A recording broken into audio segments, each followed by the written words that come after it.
the half-open door, the key in the lock, if I said to myself that all these things were hostile and about to strike or scratch, then without exception I hit or wounded myself.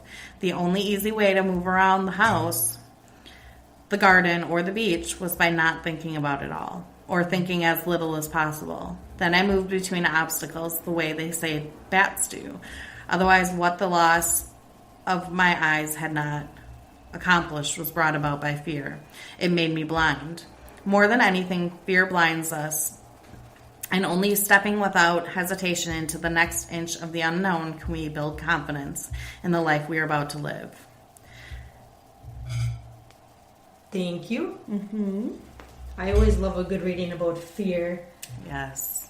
And this reading from this book, it's not about addiction or being in recovery. It's just talking about having the life you want by being present to the life that you have, which I can relate to, that I need to be present and not having that fear, because I feel like fear can really control my life at times. And when I'm talking about being complacent in recovery, when I'm complacent, I definitely have a lot of fear of people liking me, fear of not being good enough, fear that I'm going to fail.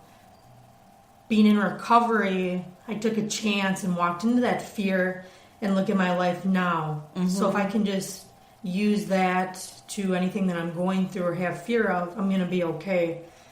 And when I think about when I do have fear, I think about life isn't so serious all the time. Like, take a break, laugh.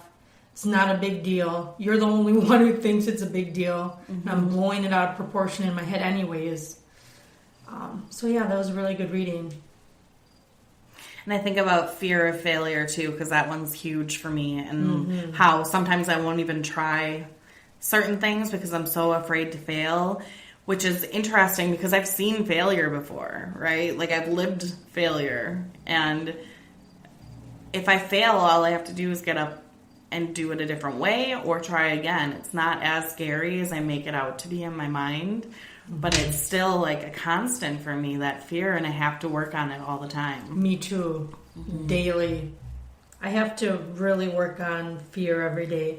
Even in my bathroom on my mirror, I have affirmations, and a lot of them talk about fear or my insecurities. And when it comes down to it, my insecurities are because I have fear.